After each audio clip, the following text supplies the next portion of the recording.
My true story from Arizona. My son and his wife laughed at my cooking, called it poor people food. I cleaned the dishes, then claimed the land they ate on. Ugh, why is she even here? I thought we agreed to start easing her out. She smells like old potatoes and sadness. That was the first thing I heard when I stepped out of the guest room, if you could call it that. It was really just a cleaned-out storage corner in the garage, musty and cold, with boxes still stacked against the wall. They had not even bothered to plug in the space heater. I wrapped my shawl tighter around my shoulders and adjusted the tray in my hands. The chili was still warm, covered with foil, and clutched close to my chest like a baby. I had just returned home from the hospital 2 weeks ago. A minor stroke, they said. Nothing too serious, but serious enough to keep me from living alone for now. My son, Thomas, offered to take me in while I recovered. His wife, Kelsey, agreed, at least on paper. They made it sound generous. Noble, even. But the moment I arrived, I knew better. They cleared a corner of the garage, put an air mattress on the floor, and called it my room. No heating, no television, and no window, just a bedside table with a chipped lamp and an old floral blanket that still smelled faintly of mothballs. The bathroom I was supposed to use was technically the guest powder room, with no shower and a constantly leaking faucet. Meals were often leftovers, cold, dry, and microwaved without care. Once I was given a half-eaten sandwich still wrapped in a napkin from Tomas's office lunch. Today, though, was different. It was Thanksgiving. A full house, a long table stretched across the open-plan dining room, lined with expensive centerpieces and rented tableware. Kelsey's family had flown in from California.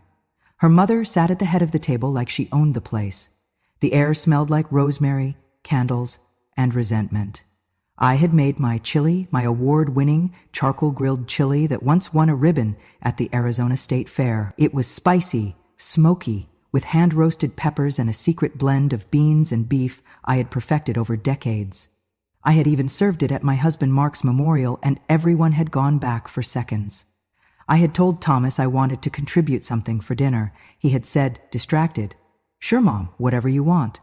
So I spent the morning in their kitchen while they were out, chopping, stirring, tasting. I kept the dish warm in the oven and waited for the right moment to bring it out. Now, holding it in trembling hands, I stood at the kitchen entrance, just beyond the dining room.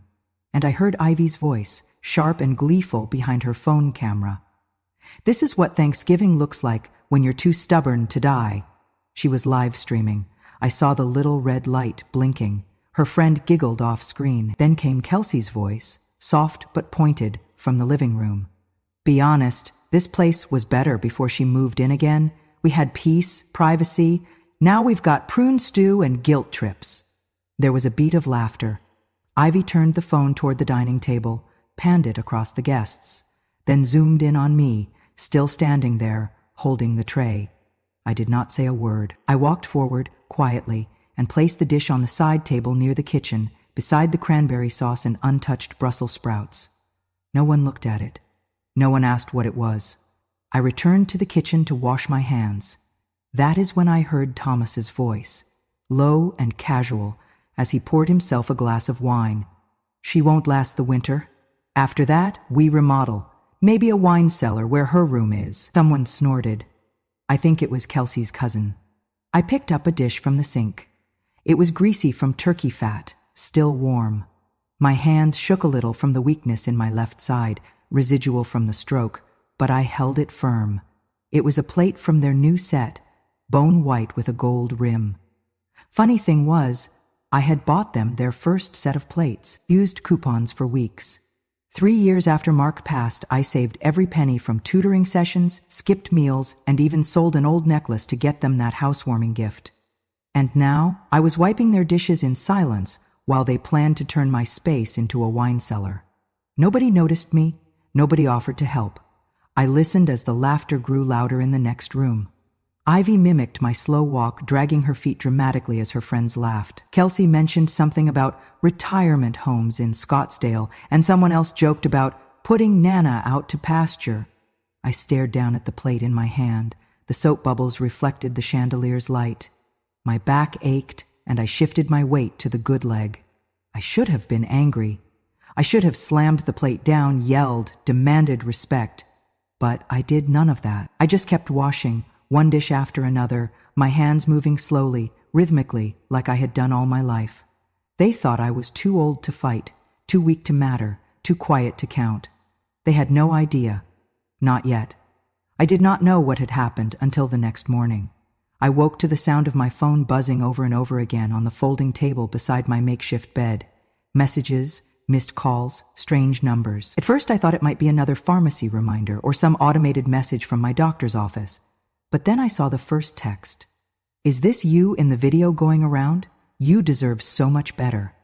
I blinked. What video? I scrolled further, more messages poured in. Some were from old students I had not heard from in decades. Others were from names I did not recognize at all. And then, one message had a link. I tapped it. The video opened with Ivy's voice, laughing into the camera. "This is what Thanksgiving looks like when you're too stubborn to die."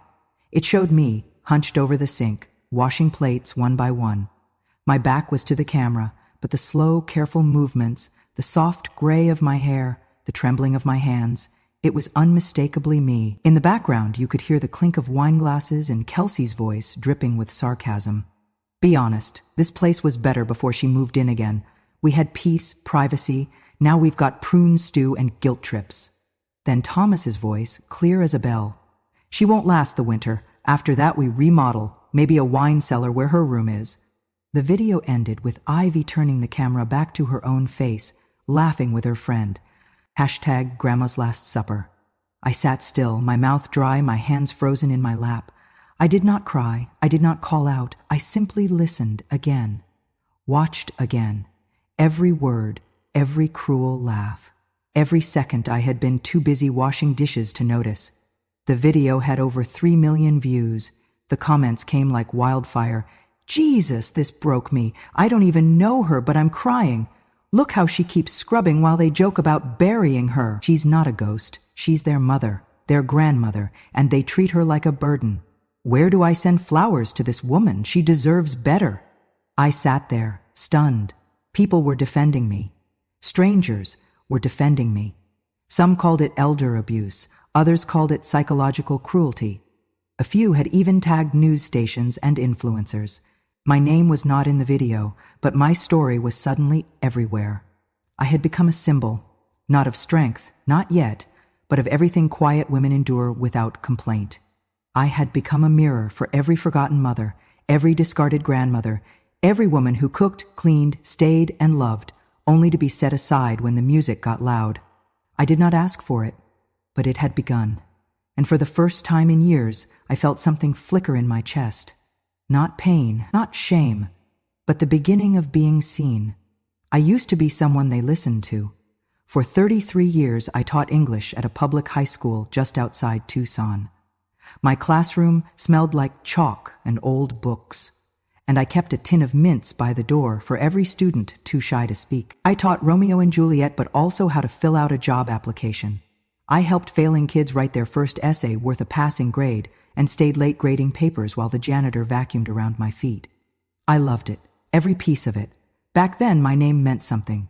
Mrs. Martin, they called me, and sometimes Mom, when a student had no one else to talk to. My husband Mark used to wait for me, even on the nights I came home past 8, arms full of red pens and lesson plans. He was a carpenter, gentle, honest, always with sawdust on his jeans. We built our little life, slowly, carefully, one paycheck at a time. We never had much, but we had enough. And we had love. Then the cancer came. It started in his liver, spread to his lungs. He tried to be strong. He cracked jokes during chemo, called himself a walking science experiment. But I saw the pain. I saw it at 3 a.m. when he woke drenched in sweat, or the morning he could no longer button his own shirt. I fought the bills, begged insurance, clipped coupons, and sold the last piece of jewelry he ever gave me, my wedding ring, to pay the deductible on a drug that bought him 3 extra months. I do not regret it. He passed on a Tuesday, just after sunrise. I was holding his hand. He said, "Tell Tommy to take care of you." Thomas had just gotten married then. Kelsey had expensive tastes and a bright, hungry smile. They lived in Phoenix, where everything was newer and shinier than what Mark and I ever knew. I thought maybe, if I moved closer, I would still have a family. So I sold the house, packed the quilts Mark made, brought my cookbooks. I bought a modest mobile home 10 minutes from Thomas's subdivision. At first, he was kind. He came by to hang curtains, brought me leftover takeout, hugged me at the grocery store.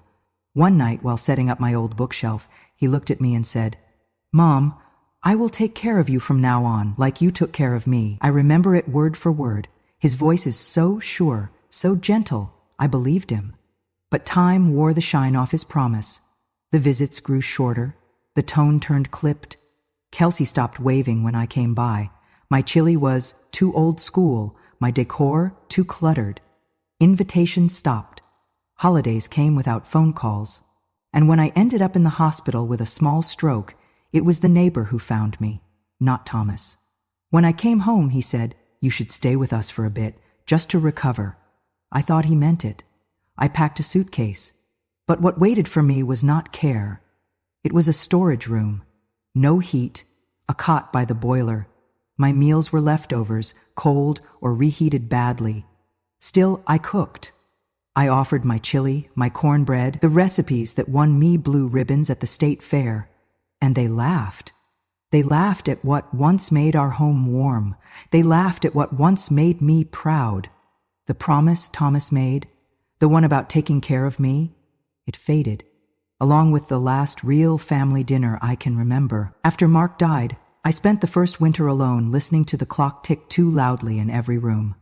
I could not bear the silence, so I filled it with paperwork, insurance, estate transfers, tax declarations, everything Mark used to handle while I took care of the kitchen and the kids. That is when I realized something chilling. If I died tomorrow, everything we had built would go to Thomas. Not just because he was our only child, but because we had never questioned it. It had always seemed right, but what if it was not? What if the boy who once called me mommy as he ran in from the sprinklers had grown into a man who only saw me as a burden? I could not sleep that night. The next morning, I called someone I had not spoken to in nearly a decade. Nora Davidson, once a shy teenager with a messy braid and a stutter. She had sat in my classroom on the third row, always scribbling stories in the margins of her composition notebook. She had become a lawyer now. I knew because I sent her a graduation card and she mailed back a thank you note, signed, "With love, from your favorite comma corrector." She picked up on the first ring. "Mrs. Martin?" Her voice was warm. "You all right? I need to talk about trust," I said. We met the next day over tea in her office, a tiny suite above an old bakery downtown. I told her everything. About the house, the stocks, the land in Sedona Mark and I bought for retirement but never used. About the way Thomas and Kelsey had treated me since I got sick. I did not cry. Nora cried for me. "I want a conditional trust," I said. "I want it to go to Thomas unless he breaks the spirit of care. I want that documented." She nodded. "You mean emotional abuse, neglect, humiliation?" "Yes," I said. "If I pass away after having been hurt like that, intentionally, then I want it rerouted." "To whom?" I slid a piece of paper across her desk. A name I had written months earlier. She read it aloud. "The Southwest Women's Recovery Scholarship. It is for women over 55. Alone, trying to start over." She looked up. "You want your life's work to help women who were forgotten?" "I want it to mean something," I said. We drafted the trust over several meetings. Nora was meticulous. She included clauses for abuse, exclusion, and emotional mistreatment. She outlined specific examples that would trigger the trust's redirection: being denied basic dignity, public humiliation by heirs, evidence of neglect while in medical recovery. She made me name a backup trustee. I chose her. By the time we were done, everything was airtight. $893,000, 0 cents in total, between my house, stocks, land, and savings. "If they care for you with love," Nora said. "Thomas inherits everything, but if they harm me, it all goes to women who need a second chance," she finished. I signed the papers. I kept a copy in a blue folder beneath my bed. No one else knew. Not Thomas, not Kelsey, not Ivy. They thought I was the quiet old woman washing their dishes. They had no idea the table they sat at might someday belong to someone they never met. The kitchen smelled of rosemary, garlic, and something faintly metallic. like shame. I stepped carefully through the swinging door, holding a linen towel in my hands. My chili had been sitting on the back counter, warming in a slow cooker marked with a yellow sticky note, Elena's, do not remove. But it was gone. I paused. I looked left, then right. That was when I saw him. A young man in a server's vest, sleeves rolled up, standing over the industrial trash bin with a ladle in one hand and my chili pot tilted in the other. Thick, dark red stew sloshed out in globs, landing with wet, final thuds in the black plastic bag below. "Excuse me," I managed. He jumped slightly, glancing over his shoulder. "Oh, sorry, ma'am," he said, still dumping. "Chef said this wasn't on the menu. It looked kinda depressing." The ladle scraped against the bottom. "Limon," her lapdog growled. He gave it a final shake and turned back to the sink without another word. My feet would not move. My hands felt suddenly too empty, though I still held the towel. I stared at the trash bin. I could see the last spoonfuls of my chili. The same recipe that had once won the Arizona State Fair back in '92. The one I used to make for Mark every fall. The one I had spent the entire morning preparing, with slow-roasted ancho peppers and cumin toasted in a pan just like my grandmother taught me. The stew had turned cold now, a red and brown pile settling into the waste like it never mattered. I wanted to say something, to yell, to ask why no one told me, to demand they treat my food, my offering, with a shred of dignity. But I said nothing. I just stood there, towels still folded, staring into the bin. I still remember the way Mark used to hold my hands after dinner, his thumbs brushing over my knuckles, like he was memorizing the map of my years. Every night, after the dishes were done and the children were asleep, we would sit by the back porch with our coffee, his black, mine sweetened, and talk about everything and nothing. Sometimes, we would just sit in silence. That was his favorite kind of love, he said, the kind that did not need proving, only presence. Mark was not a man of grand gestures, but he never forgot a birthday, never missed a parent-teacher night, never came home without kissing my forehead first. He was the kind of man who left notes in my recipe book, little scribbles like, add more cumin if it's cold out, or don't forget how proud I am of you. When he got sick, I tried to be strong for both of us, but he was the one who gave me strength. Even as the cancer hollowed him out, he smiled, called me his stubborn girl, said I was the reason he lasted as long as he did. I remember one night, near the end, when he could barely breathe, I was feeding him soup, and he looked at me and whispered, "You've given everything. Just promise me you won't let them forget who you are when I'm gone." He died with his hand in mine. I whispered that I would be okay, even when I wasn't sure I believed it. And I tried to be okay, I really did. But the house was so quiet without his laugh, without his footsteps echoing in the hallway. I started talking to the photograph on my nightstand. I kept making 2 cups of coffee out of habit, and I kept every note he ever wrote me tucked inside the chili recipe, like seasoning for strength. That night, after the others had retired to the living room to drink cider and scroll through their phones, I sat alone in the storage room they called my guest suite. The air was still cold, my feet ached. But I opened the drawer beside my cot and pulled out the old Sony recorder Mark used to keep on his nightstand. I pressed play. Static at first, then his voice, warm and scratchy, from a recording I had forgotten we made. "If they forget who you are," he said, voice low and certain, "remind them with your absence." I closed my eyes and let the sound of him settle in my chest. Then I opened the folder with my trust documents and began writing a new letter. Not to Thomas, not to Kelsey, to Nora. I added 3 photographs, the video still of Ivy's live stream, the chili in the trash, and my name missing from the Thanksgiving seating chart. Then I signed the bottom of the revised directive with steady hands, marked with red ink, subject to Clause 3.1, humiliation of matriarchal figure in recovery shall trigger immediate transfer of estate. I folded the letter and sealed it in an envelope. They had thrown my food away. They would not know what else they had just lost. I did not raise my voice. I did not slam a single door. I did the dishes. One by one, I wiped the gravy-streaked plates, the wine-stained glasses, the crystal flutes they only pulled out when Kelsey's family visited. My hands were slow but steady, even with the ache in my wrist, and the bruised pride in my chest. No one offered to help. From the dining room, laughter echoed, sharp, detached. Ivy tore wrapping paper with the eager flick of someone raised in abundance. She squealed. It's the skincare set I told you about, Kel. I smiled faintly from the kitchen. The dish towel was warm in my hands, still damp with dishwater. I folded it neatly. Then I walked over to the side table and placed a small box, wrapped in newspaper, my gift for Ivy. Inside, a vintage silver charm bracelet. Mark had given it to me on our 3rd Christmas. Ivy used to admire it when she was younger, used to trace the little sun and horseshoe charms with her pudgy fingers. I left no note, just the box. Back in the storage room, I sat on the edge of the cot and opened my laptop. The screen took a moment to flicker to life. My inbox showed one unread draft. Conditional trust, trigger letter. I clicked send. Subject, activation of clause 3.1, estate reallocation attachments, 1. Video still, Ivy livestream, 2. Audio clip, Thanksgiving dinner conversation, 3. Photo, discarded chili dish. Timestamp, to Nora Davidson. Davidson Legal Group message. Per our previous agreement and documentation, I am invoking Clause 3.1 for emotional mistreatment and public humiliation, as outlined in our Trust's core protections. Please proceed with the reallocation procedures and notify all relevant parties. With clarity, Alina L. Martin.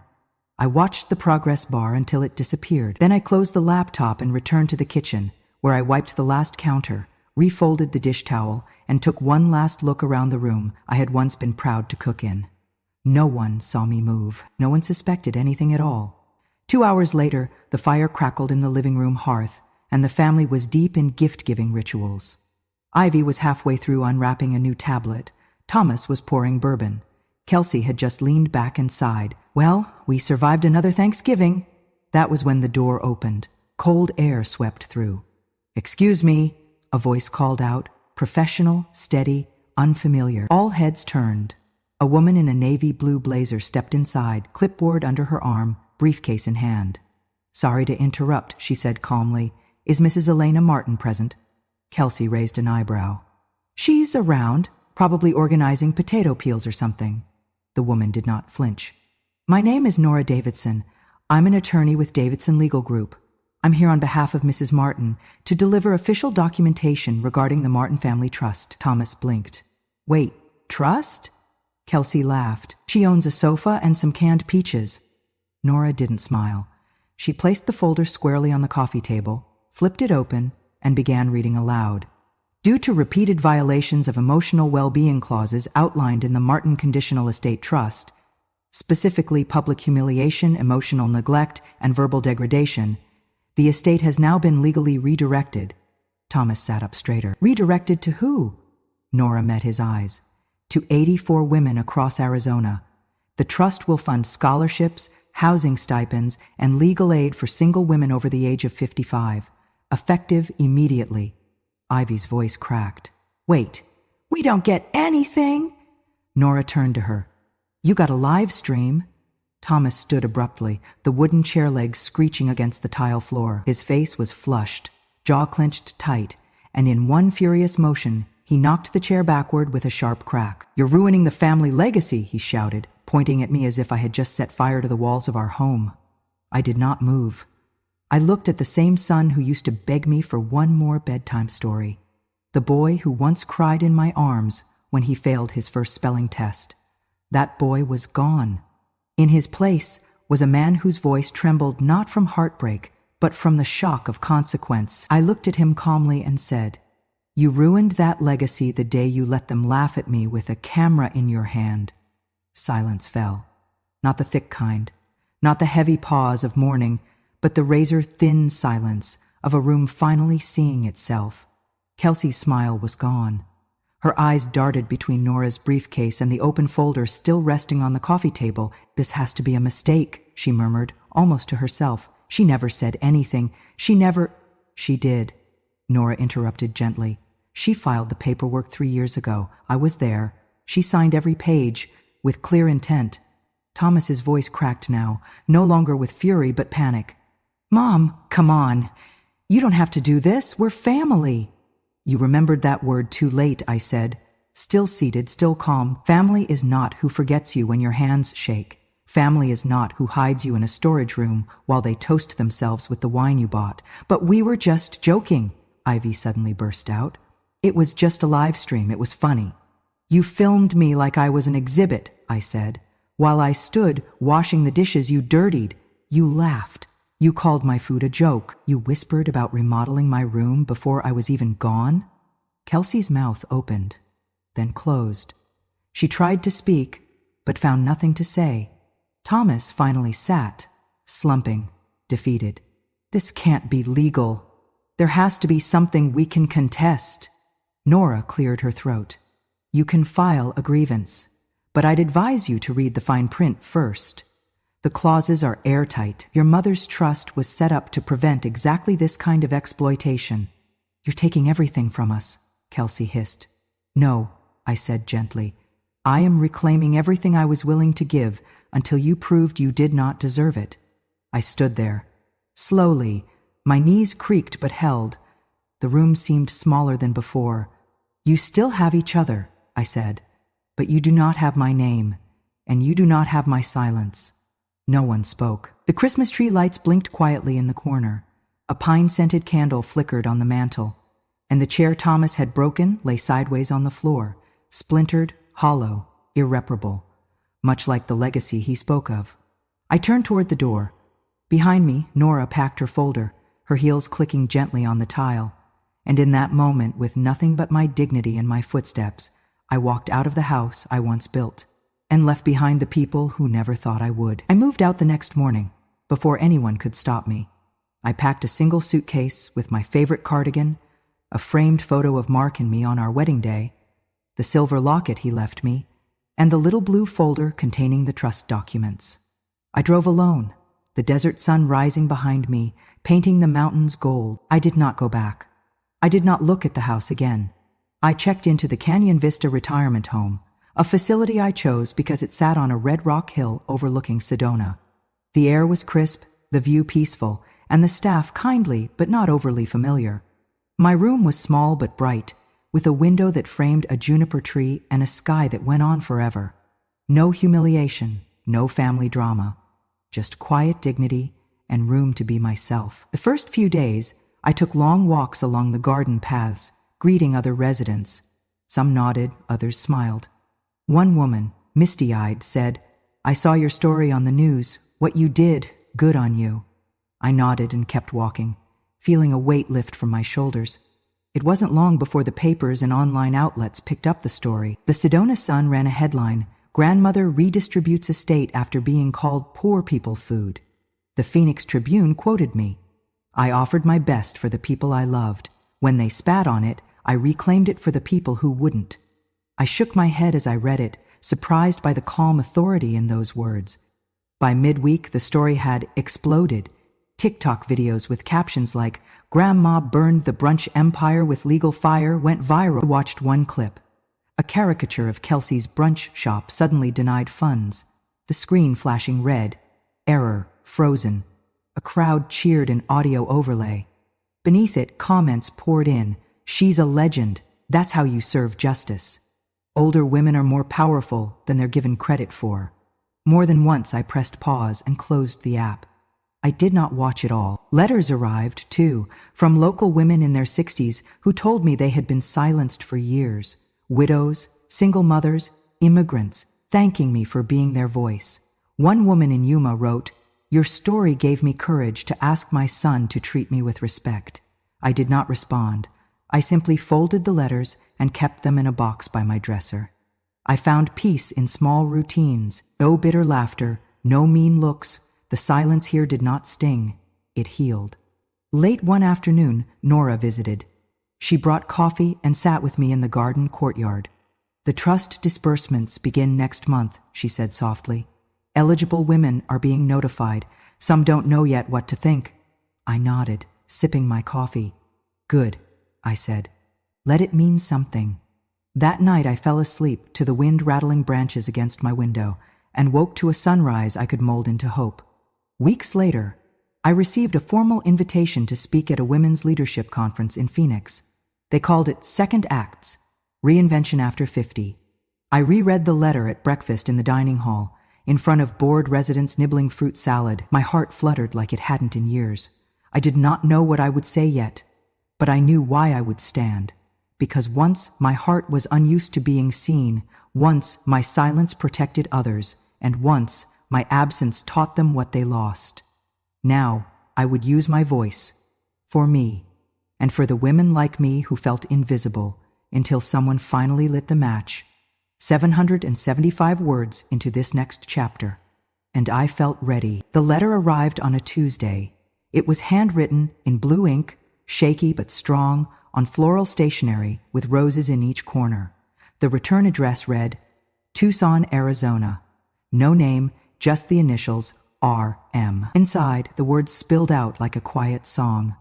Dear Mrs. Martin, I watched your story. I saw the way they treated you. I saw how you never raised your voice, never begged for love that should have been freely given. And yet, you walked out with your head high and your name intact. I am 71. Last month, my daughter told me I was a burden. She said I was draining their joy, that my presence in the guest house was suffocating. I have not spoken since, not because I could not, but because I chose silence. Your story reminded me, silence is not surrender. It is a weapon, and sometimes it is the only one we have left. Thank you for reminding me that dignity is a choice, that legacy is not built by children who forget, but by mothers who remember. With quiet strength, R.M. I read it twice. Then a third time, I did not cry. I placed the letter in the wooden box with the others, slid it gently beside the photograph of Mark, and sat quietly in the morning sun, warmed more by paper than the Arizona air. 2 weeks later, I received news from Nora. Thomas had hired an attorney to contest the trust. Kelsey had posted vague rants online about entitled elders with too much time and too little grace. Ivy had gone dark on social media, her once bubbling presence now eerily still, but the court documents were clear. Multiple counts of emotional neglect, supported by video and audio evidence, corroborated by a third-party psychologist who reviewed the live stream and the transcripts. The judge dismissed their claim in under an hour. Mrs. Elena Martin's decision stands, Nora wrote. It was over. Not with fireworks, not with shouting, just a gavel, a file folder, and the law on my side. Later, Nora sent me a final draft of the will, stamped and notarized.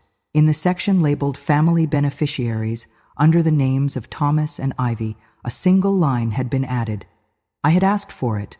To the seat they never offered me, I leave them the silence they once forced upon me. No inheritance, no property, just silence. That was their legacy now.